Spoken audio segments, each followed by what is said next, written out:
नमस्कार। कहानियों के इस सफ़र में आप सबका बहुत स्वागत है। आज हम सुनेंगे मुंशी प्रेमचंद जी द्वारा लिखित कहानी कज़ाकी। कहानी शुरू करने से पहले मेरा आप सबसे विनम्र निवेदन है, यदि मेरे द्वारा सुनाई गई कहानियाँ आप सबको पसंद आती हों तो कृपया मेरे चैनल को ज़रूर सब्सक्राइब करें और अपने मित्रों में भी शेयर करें। तो चलिए सुनते हैं। मेरी बाल स्मृतियों में कज़ाकी एक न मिटने वाला व्यक्तित्व है। आज 40 साल गुजर गए। कज़ाकी की मूर्ति अभी तक आंखों के सामने नाच रही है। मैं उन दिनों अपने पिता के साथ आजमगढ़ की एक तहसील में था। कज़ाकी जाति का पासी था। बड़ा ही हंसमुख, बड़ा ही साहसी, बड़ा ही जिंदा दिल। वह रोज शाम को डाक का थैला लेकर आता, रात भर रहता और सवेरे डाक लेकर चला जाता। शाम को फिर उधर से डाक लेकर आ जाता। मैं दिन भर एक उद्विग्न दशा में उसकी राह देखा करता। ज्यों ही 4 बजते व्याकुल होकर सड़क पर आकर खड़ा हो जाता और थोड़ी देर में कज़ाकी कंधों पर बल्लम रखे उसकी झुंझुनी बजाता दूर से दौड़ता हुआ आता दिखलाई देता। वह सांवले रंग का गठीला लंबा जवान था। शरीर सांचे में ऐसा ढला हुआ कि चतुर मूर्तिकार भी उसमें कोई दोष न निकाल सकता। उसकी छोटी छोटी मूछें उसके सुडौल चेहरे पर बहुत ही अच्छी मालूम होती थी। मुझे देखकर वह और तेज दौड़ने लगता। उसकी झुंझुनी और तेजी से बजने लगती और मेरे हृदय में और जोर से खुशी की धड़कन होने लगती। हर्षातिरेक में मैं भी दौड़ पड़ता और एक क्षण में कज़ाकी का कंधा मेरा सिंहासन बन जाता। वह स्थान मेरी अभिलाषाओं का स्वर्ग था। स्वर्ग के निवासियों को भी शायद वह आंदोलित आनंद न मिलता जो कज़ाकी के विशाल कंधों पर मिलता था मुझे। संसार मेरी आंखों में तुच्छ हो जाता और जब कज़ाकी मुझे कंधों पर लिए हुए दौड़ने लगता तब तो ऐसा मालूम होता मानो मैं हवा के घोड़े पर उड़ा जा रहा हूँ। कज़ाकी डाक खाने में पहुंचता तो पसीने से तर रहता, लेकिन आराम करने की आदत न थी। थैला रखते ही वह हम लोगों को लेकर किसी मैदान में निकल जाता। कभी हमारे साथ खेलता, कभी बिरह गाकर सुनाता और कभी कहानियां सुनाता। उसे चोरी और डाके, मारपीट, भूत प्रेत की सैकड़ों कहानियां याद थी। मैं ये कहानियां सुनकर विस्मयपूर्ण आनंद में मग्न हो जाता। उसकी कहानियों के चोर और डाकू सच्चे योद्धा होते, जो अमीरों को लूटकर दीन दुखी प्राणियों का पालन करते थे। मुझे उन पर घृणा के बदले श्रद्धा होती थी। एक दिन कज़ाकी को डाक का थैला लेकर आने में देर हो गई। सूर्यास्त हो गया और वह दिखलाई न दिया। मैं खोया हुआ सा सड़क पर दूर तक आंखें फाड़ फाड़ कर देखता था, पर वह परिचित रेखा न दिखलाई पड़ती थी। कान लगाकर सुनता था, झुनझुन की वह आमोद में ध्वनि न सुनाई देती थी। प्रकाश के साथ मेरी आशा भी मलिन होती जाती थी। उधर से किसी को आते देखता तो पूछता, कज़ाकी आता है? पर या तो कोई सुनता ही न था या केवल सिर हिला देता था। सहसा झुनझुन की आवाज कानों में आई। मुझे अंधेरे में चारों ओर भूत ही दिखलाई देते थे। यहाँ तक कि माताजी के कमरे में ताक पर रखी हुई मिठाई भी अंधेरा हो जाने के बाद मेरे लिए त्याज्य हो जाती थी। लेकिन वह आवाज सुनते ही मैं उसकी तरफ जोर से दौड़ा। हाँ, वह कज़ाकी ही था। उसे देखते ही मेरी विकलता क्रोध में बदल गई। मैं उसे मारने लगा, फिर रूठ करके अलग खड़ा हो गया। कज़ाकी ने हंसकर कहा, मारोगे तो मैं एक चीज लाया हूं, वह न दूंगा। मैंने साहस करके कहा, जाओ, मत देना, मैं लूंगा ही नहीं। कज़ाकी, अभी दिखा दूं तो दौड़कर गोद में उठा लोगे। मैंने पिघल कर कहा, अच्छा, दिखा दो। कज़ाकी, तो आकर मेरे कंधों पर बैठ जाओ, भाग चलूं। आज बहुत देर हो गई है, बाबूजी बिगड़ रहे होंगे। मैंने अकड़कर कहा, पहले दिखा। मेरी विजय हुई। अगर कज़ाकी को देर का डर न होता और वह 1 मिनट भी और रुक सकता तो शायद पासा उलट जाता। उसने कोई चीज दिखलाई जिसे वह एक हाथ से छाती से चिपकाए हुए था। लंबा मुंह था और 2 आंखें चमक रही थीं। मैंने उसे दौड़कर कज़ाकी की गोद से ले लिया। यह हिरन का बच्चा था। आह, मेरी उस खुशी का कौन अनुमान करेगा। तब से कठिन परीक्षाएं पास की, अच्छा पद भी पाया, राय बहादुर भी हुआ, पर वह खुशी फिर ना हासिल हुई। मैं उसे गोद में लिए उसके कोमल स्पर्श का आनंद उठाता घर की ओर दौड़ा। कजाकी को आने में क्यों इतनी देर हुई, इसका ख्याल ही न रहा। मैंने पूछा, यह कहाँ मिला कजाकी? कजाकी, भैया, यहाँ से थोड़ी दूर पर एक छोटा सा जंगल है, उसमें बहुत से हिरन हैं। मेरा बहुत जी चाहता था कि कोई बच्चा मिल जाए तो तुम्हें दूं। आज यह बच्चा हिरनों के झुंड के साथ दिखलाई दिया। मैं झुंड की ओर दौड़ा तो सब के सब भागे। यह बच्चा भी भागा, लेकिन मैंने पीछा न छोड़ा और हिरन तो बहुत दूर निकल गए। यही पीछे रह गया। मैंने इसे पकड़ लिया, इसी से इतनी देर हुई। यूं बातें करते हम दोनों डाक खाने पहुंचे। बाबूजी ने मुझे न देखा, हिरन के बच्चे को भी न देखा। कजाकी की पर उनकी निगाह पड़ी। बिगड़कर बोले, आज इतनी देर कहाँ लगाई? अब थैला लेकर आया है, उसे लेकर क्या करूं? डाक तो चली गई। बता, तूने इतनी देर कहाँ लगाई? कजाकी के मुंह से आवाज न निकली। बाबूजी ने कहा, तुझे शायद अब नौकरी नहीं करनी है। नीच है ना, पेट भरा तो मोटा हो गया, जब भूखों मरने लगेगा तो आंखें खुलेंगी।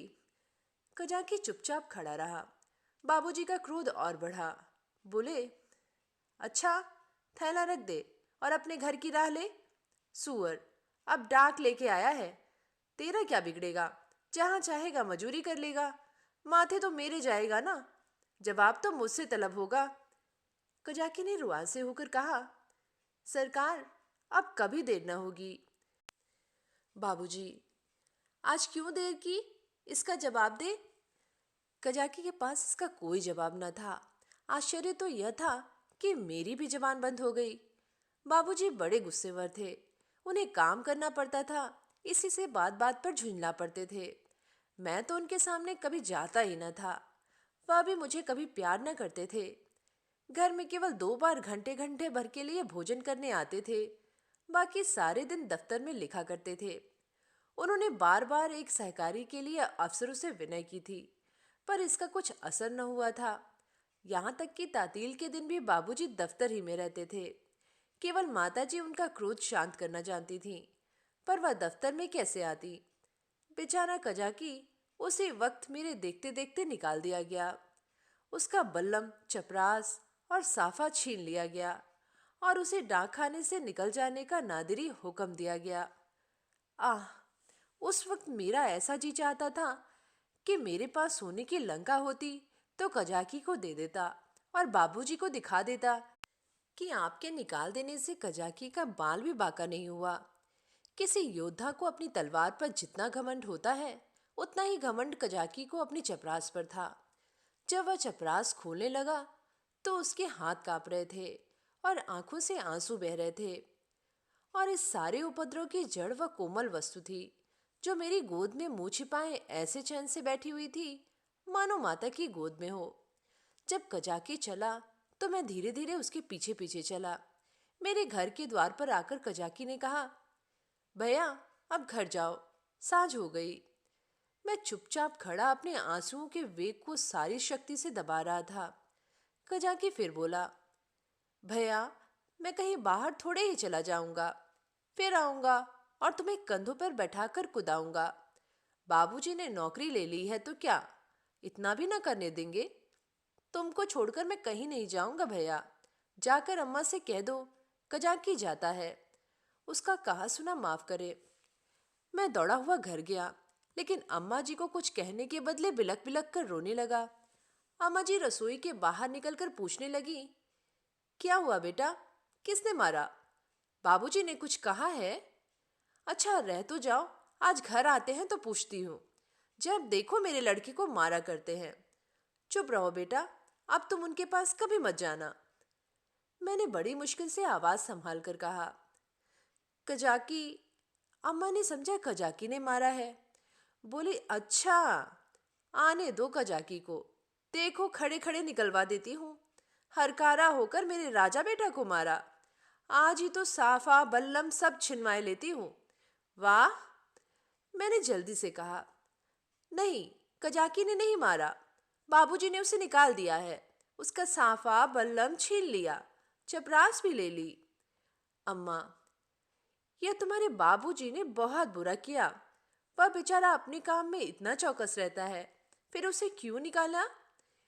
मैंने कहा, आज उसे देर हो गई थी। क्या कहकर मैंने हिरन के बच्चे को गोद से उतार दिया। घर में उसके भाग जाने का भय न था। अब तक अम्मा जी की निगाह भी उस पर न पड़ी थी। उसे फुदकते देखकर वह सहसा चौंक पड़ी और लपक कर मेरा हाथ पकड़ लिया कि कहीं यह भयंकर जीव मुझे काट न खाए। मैं कहाँ तो फूट फूट कर रो रहा था और कहाँ अम्मा की घबराहट देखकर खिलखिलाकर हंस पड़ा। अम्मा, अरे यह तो हिरन का बच्चा है, कहाँ मिला? मैंने हिरन के बच्चे का सारा इतिहास और उसका भीषण परिणाम आदि से अंत तक कह सुनाया। अम्मा, क्या इतना तेज भागता है कि कोई दूसरा होता तो पकड़ ही न सकता।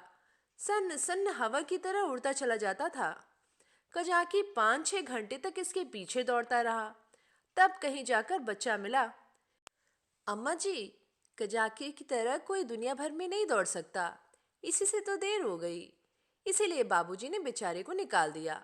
चपरास, साफा, बल्लम सब छीन लिया। अब बेचारा क्या करेगा? भूखों मर जाएगा। अम्मा ने पूछा, कहाँ है कजाकी? जरा उसे बुला तो लाओ। मैंने कहा, बाहर तो खड़ा है, कहता था अम्मा से मेरा कहा सुना माफ करवा देना।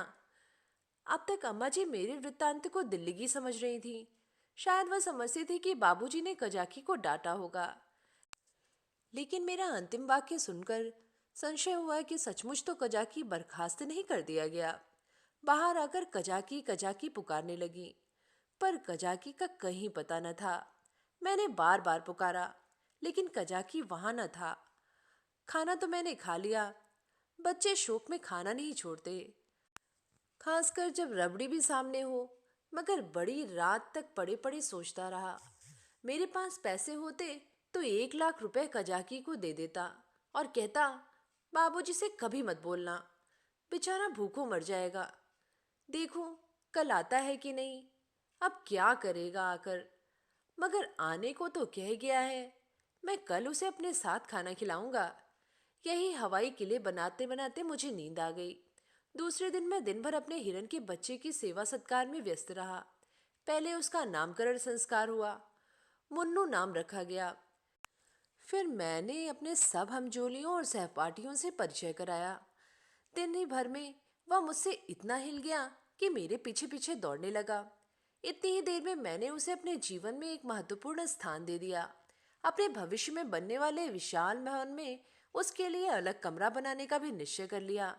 चारपाई, सैर करने की फिटन आदि की भी योजना कर ली। लेकिन संध्या होते ही मैं सब कुछ छोड़ छाड़ कर सड़क पर जा खड़ा हुआ और कजाकी की बाट जोहने लगा। जानता था कि कजाकी निकाल दिया गया है, अब उसे यहाँ आने की कोई जरूरत नहीं रही। फिर न जाने मुझे क्यों यह आशा हो रही थी कि वह आ रहा है। एकाएक मुझे ख्याल आया कि कजाकी भूखों मर रहा होगा। मैं तुरंत घर आया। अम्मा दिया बाती कर रही थी। मैंने चुपके से एक टोकरी में आटा निकाला। आटा हाथों में लपेटे टोकरी से गिरते आटे की एक लकीर बनाता हुआ भागा। जाकर सड़क पर खड़ा हुआ ही था कि कजाकी सामने से आता दिखलाई दिया। उसके पास बल्लम भी था, कमर में चपरास भी थी, सिर पर साफा भी बंधा हुआ था। बल्लम में डाक का थैला भी बंधा हुआ था। मैं दौड़कर उसकी कमर से चिपट गया और विस्मित होकर बोला, तुम्हें चपरास और बल्लम कहाँ से मिल गया? कजाकी कजाकी ने मुझे उठाकर कंधों पर बैठाते हुए कहा, वह चपरास किस काम की थी भैया? वह तो गुलामी की चपरास थी। यह पुरानी खुशी की चपरास है। पहले सरकार का नौकर था, अब तुम्हारा नौकर हूं। यह कहते कहते उसकी निगाह टोकरी पर पड़ी जो वहीं रखी थी। बोला, यह आटा कैसा है भैया? मैंने सकुचाते हुए कहा, तुम्हारे ही लिए तो लाया हूं, तुम भूखे होगे, आज क्या खाया होगा? कजाके की आंखें तो मैं न देख सका, उसके कंधों पर बैठा हुआ था। हाँ, उसकी आवाज से मालूम हुआ कि उसका गला भराया है। बोला, भैया क्या रूखी ही रोटियां खाऊंगा? दाल, नमक, घी और कुछ नहीं है? मैं अपनी भूल पर बहुत लज्जित हुआ। सच तो है, बेचारा रूखी रोटियां कैसे खाएगा? लेकिन नमक, दाल, घी कैसे लाऊं? अब तो अम्मा चौके में होगी।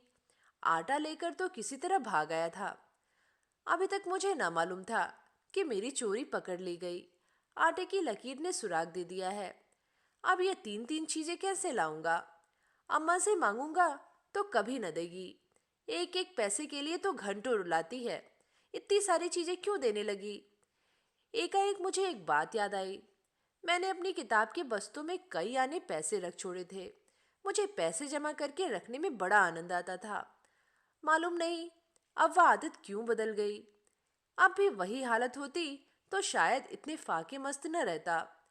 बाबूजी मुझे प्यार तो कभी न करते थे, पर पैसे खूब देते थे। शायद अपने काम में व्यस्त रहने के कारण मुझसे पिंड छुड़ाने के लिए इसी नुस्खे को सबसे आसान समझते थे। इनकार करने में मेरे रोने और मचलने का भय था। इस बाधा को वह दूर ही से टाल देते थे।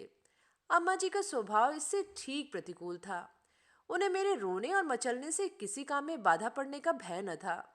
आदमी लेटे लेटे दिन भर रोना सुन सकता है। हिसाब लगाते हुए जोर की आवाज से ध्यान बढ़ जाता है।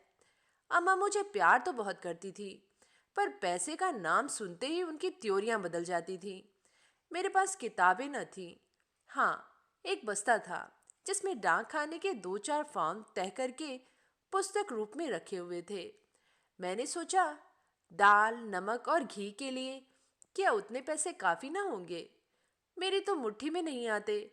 यह निश्चय करके मैंने कहा, अच्छा, मुझे उतार दो तो मैं दाल और नमक ला दूं, मगर रोज आया करोगे ना? कजाकी, भैया, खाने को दोगे तो क्यों ना आऊंगा? मैंने कहा, मैं रोज खाने को दूंगा। कजाकी बोला, तो मैं रोज आऊंगा। मैं नीचे उतरा और दौड़कर सारी पूंजी उठा लाया। कजाकी को रोज बुलाने के लिए उस वक्त मेरे पास कोहनूर हीरा भी होता तो उसको भेंट करने में मुझे पसोपेश ना होता। कजाकी ने विस्मित होकर पूछा, ये पैसे कहाँ पाए भैया? मैंने गर्व से कहा, मेरे ही तो हैं। कजाकी, तुम्हारी अम्मा जी तुमको मारेंगी। कहेंगी कजाकी ने फुसलाकर मंगवा लिए होंगे। भैया, इन पैसों की मिठाई ले लेना और मटके में रख देना। मैं भूखों नहीं मरता। मेरे दो हाथ हैं, मैं भला भूखों मर सकता हूँ? मैंने बहुत कहा कि पैसे मेरे हैं, लेकिन कजाकी ने न लिए।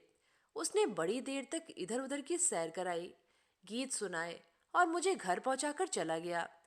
मेरे द्वार पर आटे की टोकरी भी रख दी। मैंने घर में कदम रखा ही था कि अम्मा जी ने डांट कर कहा, क्यों रे चोर, तू आटा कहाँ ले गया था? अब चोरी करना सीखता है? बता, किसको आटा दे आया, नहीं तो तेरी खाल उधेड़ कर रख दूंगी। मेरी नानी मर गई। अम्मा क्रोध में सिंगनी हो जाती थी। सिर पिटाकर बोला, किसी को तो नहीं दिया? अम्मा, तूने आटा नहीं निकाला? देख, कितना आटा सारे आंगन में बिखरा पड़ा है। मैं चुप खड़ा था। वह कितना ही धमकाती थी, चुमकारती थी, पर मेरी जबान न खुलती थी। आने वाली विपत्ति के भय से प्राण सूख रहे थे। यहाँ तक कि यह भी कहने की हिम्मत न पड़ती थी कि बिगड़ती क्यों हूँ। आटा तो द्वार पर रखा हुआ है और ना उठाकर लाते ही बनता था। मानो क्रिया शक्ति ही लुप्त हो गई हो, मानो पैरों में हिलने की सामर्थ्य ही नहीं। सहसा कजाकी ने पुकारा, बहू जी, आटा द्वार पर रखा हुआ है, भैया मुझे देने को ले गए थे। यह सुनते ही अम्मा द्वार की ओर चली गई। कजाकी से वह पर्दा न करती थी। उन्होंने कजाकी से कोई बात की या नहीं, या तो मैं नहीं जानता, लेकिन अम्मा जी खाली टोकरी लिए हुए घर में आई। फिर कोठरी में जाकर संदूक से कुछ निकाला और द्वार की ओर गई। मैंने देखा कि उनकी मुट्ठी बंद थी। अब मुझसे वहां खड़े न रहा गया। अम्मा जी के पीछे पीछे मैं भी गया। अम्मा ने द्वार पर कई बार पुकारा, मगर कजाकी चला गया था। मैंने बड़ी अधीरता से कहा, मैं जाकर खोज लाऊं अम्मा जी? अम्मा जी ने किवाड़े बंद करते हुए कहा, तुम अंधेरे में कहाँ जाओगे? अभी तो यहीं खड़ा था। मैंने कहा कि यहीं रहना, मैं आती हूँ। तब तक न जाने कहाँ खिसक गया। बड़ा संकोची है। आटा तो लेता ही न था। मैंने जबरदस्ती उसके अंगूछे में बांध दिया। मुझे तो बेचारे पर बड़ी दया आती है। न जाने बेचारे के घर में कुछ खाने को है कि नहीं। रुपए लाई थी कि दे दूं, पर न जाने कहाँ चला गया। अब तो मुझे भी साहस हुआ। मैंने अपनी चोरी की पूरी कथा कह डाली। बच्चों के साथ समझदार बच्चे बनकर माँ बाप उन पर जितना असर डाल सकते हैं, जितनी शिक्षा दे सकते हैं, उतने बूढ़े बनकर नहीं। अम्मा जी ने कहा, तुमने मुझसे पूछ क्यों न लिया? क्या मैं कजाकी को थोड़ा सा आटा न देती? मैंने इसका उत्तर न दिया। दिल में कहा, इस वक्त तुम्हें कजाकी पर दया आ गई है, जो चाहे दे डालो, लेकिन मैं मांगता तो मारने दौड़ती। हाँ, यह सोचकर चित्त प्रसन्न हुआ कि अब कजाकी भूखों न मरेगा। अम्मा जी उसे रोज खाने को देंगी और वह रोज मुझे कंधों पर बिठाकर सैर कराएगा। दूसरे दिन मैं दिन भर मुन्नू के साथ खेलता रहा। शाम को सड़क पर जाकर खड़ा हो गया, मगर अंधेरा हो गया और कजाकी का कहीं पता नहीं। दिए जल गए, रास्ते में सन्नाटा छा गया, पर कजाकी न आया। मैं रोता हुआ घर आया। अम्मा जी ने पूछा, क्यों रोते हो बेटा? क्या कजाकी नहीं आया? मैं और जोर से रोने लगा। अम्मा जी ने मुझे छाती से लगा लिया। मुझे ऐसा मालूम हुआ कि उनका भी कंठ गदगद हो गया है। उन्होंने कहा, बेटा चुप हो जाओ, मैं कल किसी हरकारे को भेजकर कजाकी को बुलवाऊंगी। मैं रोते रोते ही सो गया। सवेरे जो ही आंखें खुली, मैंने अम्मा जी से कहा, कजाकी को बुलवा दो। अम्मा ने कहा, आदमी गया है बेटा, कजाकी आता होगा। खुश होकर खेलने लगा। मुझे मालूम था कि अम्मा जी जो बात कहती हैं उसे पूरा जरूर करती हैं। उन्होंने सवेरे ही एक हरकारे को भेज दिया था। 10 बजे जब मैं मुन्नू को लिए हुए घर आया तो मालूम हुआ कि कजाकी अपने घर पर नहीं मिला। उसकी स्त्री रो रही है। न जाने वह कहाँ चले गए। उसे भय था कि वह कहीं भाग गया है। बालकों का हृदय इतना कोमल होता है, इसका अनुमान दूसरा नहीं कर सकता। उनमें अपने भावों को व्यक्त करने के लिए शब्द नहीं होते। उन्हें यह भी ज्ञात नहीं होता कि कौन सी बात उन्हें विकल कर रही है, कौन सा कांटा उनके हृदय में खटक रहा है, क्यों बार बार उन्हें रोना आता है, क्यों वे मनमारे बैठे रहते हैं, क्यों खेलने में जी नहीं लगता। मेरी भी यही दशा थी। कभी घर में आता, कभी बाहर जाता, कभी सड़क पर जा पहुंचता। आंखें कजाकी को ढूंढ रही थी। वह कहाँ चला गया? कहीं भाग तो नहीं गया? तीसरे पहर को मैं खोया हुआ सा सड़क पर खड़ा था। सहसा मैंने कजाकी को एक गली में देखा। हाँ, वह कजाकी ही था। मैं उसकी ओर चिल्लाता हुआ दौड़ा, पर गली में उसका पता न था। न जाने किधर गायब हो गया। मैंने गली के इस सिरे से उस सिरे तक देखा, मगर कहीं कजाकी की गंध तक न मिली। घर जाकर मैंने अम्मा जी से यह बात कही। मुझे ऐसा मालूम पड़ा कि वह यह बात सुनकर बहुत चिंतित हो गई। इसके बाद 2-3 दिन तक कजाकी न दिखलाई दिया। मैं भी अब उसे कुछ कुछ भूलने लगा। बच्चे पहले जितना प्रेम करते हैं, बाद को उतने ही निष्ठुर भी हो जाते हैं। जिस खिलौने पर प्राण देते हैं, उसी को 2-4 दिन के बाद पटक कर फोड़ भी डालते हैं। 10-12 दिन और बीत गए। दोपहर का समय था। बाबूजी खाना खा रहे थे। मैं मुन्नू के पैरों में पीनस की पैजनियां बांध रहा था। एक औरत घूंघट निकाले हुए आई और आंगन में खड़ी हो गई। उसके कपड़े फटे हुए और मैले थे, पर गोरी सुंदर स्त्री थी। उसने मुझसे पूछा, भैया, बहू जी कहाँ हैं? मैंने उसके पास जाकर उसका मुंह देखते हुए कहा, तुम कौन हो? क्या बेचती हो? औरत, कुछ बेचती नहीं हूँ, तुम्हारे लिए ये कमल गट्टे लाई हूँ। भैया, तुम्हें तो कमल गट्टे बहुत अच्छे लगते हैं ना? मैंने उसके हाथों से लटकती हुई पोटली को उत्सुक नेत्रों से देखकर पूछा, कहाँ से लाई हो? देखे। औरत, तुम्हारे हरकारे ने भेजा है भैया। मैंने उछलकर पूछा, कजाकी ने? औरत ने सिर हिलाकर हाँ कहा और पोटली खोलने लगी। इतने में अम्मा जी भी रसोई से निकल आई। उसने अम्मा के पैरों का स्पर्श किया। अम्मा ने पूछा, तो कजाकी की घरवाली है? औरत ने सिर झुका लिया। अम्मा, आजकल कजाकी क्या करता है? औरत ने रोकर कहा, बहू जी, जिस दिन से आपके पास से आटा लेकर गए हैं, उसी दिन से बीमार पड़े हैं। बस भैया भैया किया करते हैं।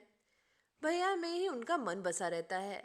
चौक चौक कर भैया भैया करते हुए द्वार की ओर दौड़ते हैं। न जाने उन्हें क्या हो गया है बहू जी। एक दिन मुझसे कुछ कहा न सुना, घर से चल दिए और एक गली में छिपकर भैया को देखते रहे।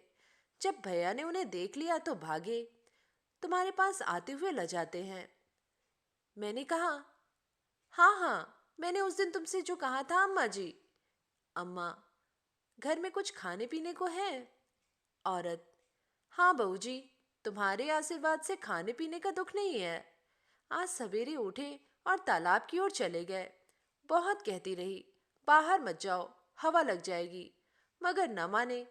मारे कमजोरी के पैर कांपने लगते हैं, मगर तालाब में घुसकर ये कमलगट्टे तोड़ लाए। तब मुझसे कहा, ले जा, भैया को दे आ, उन्हें कमलगट्टे बहुत अच्छे लगते हैं। कुशल क्षेम पूछती आना। मैंने पोटली से कमलगट्टे निकाल लिए थे और मजे से चख रहा था। अम्मा ने बहुत आंखें दिखाई, मगर यहाँ इतनी सब्र कहाँ। अम्मा ने कहा, कह देना सब कुशल है। मैंने कहा, यह भी कह देना कि भैया ने बुलाया है, ना आओगे तो फिर तुमसे कभी न बोलेंगे। हाँ। बाबूजी खाना खाकर निकल आए थे। तौलिए से हाथ मुंह पोंछते हुए बोले, और यह भी कह देना कि साहब ने तुमको बहाल कर दिया है। जल्दी जाओ, नहीं तो दूसरा आदमी रख लिया जाएगा। औरत ने अपना कपड़ा उठाया और चली गई। अम्मा ने बहुत पुकारा, पर वह न रुकी। शायद अम्मा जी उसे सीधा देना चाहती थी। अम्मा ने पूछा, सचमुच बहाल हो गया? बाबूजी, और क्या, झूठे ही बुला रहा हूं, मैंने तो 5वें ही दिन बहाली की रिपोर्ट की थी।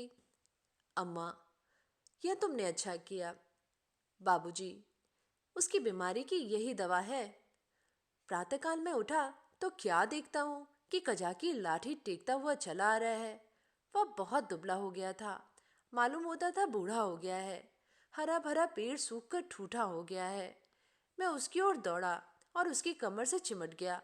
कजाकी ने मेरे गाल चूमे और मुझे उठाकर कंधों पर बैठलाने के लिए चेष्टा करने लगा, पर मैं न उठ सका।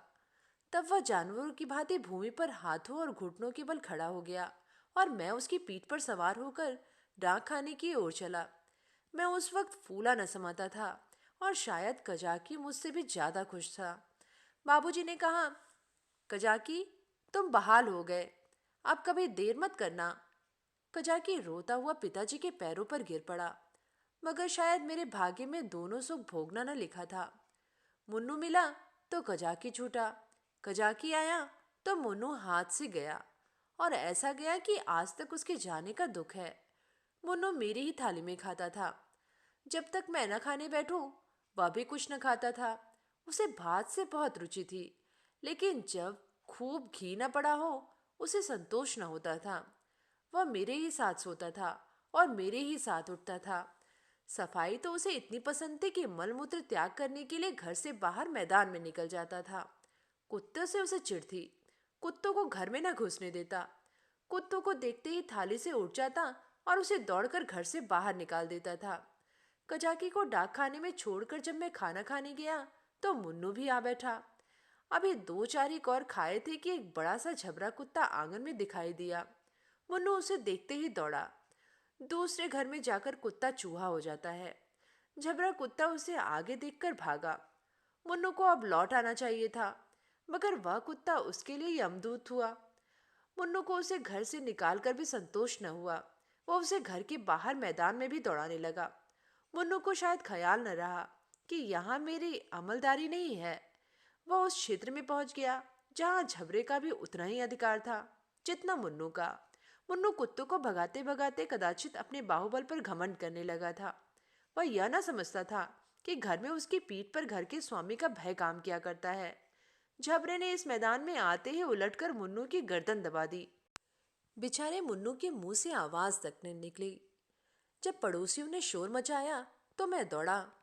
देखा तो मुन्नू मरा पड़ा है और झबरे का कहीं पता नहीं।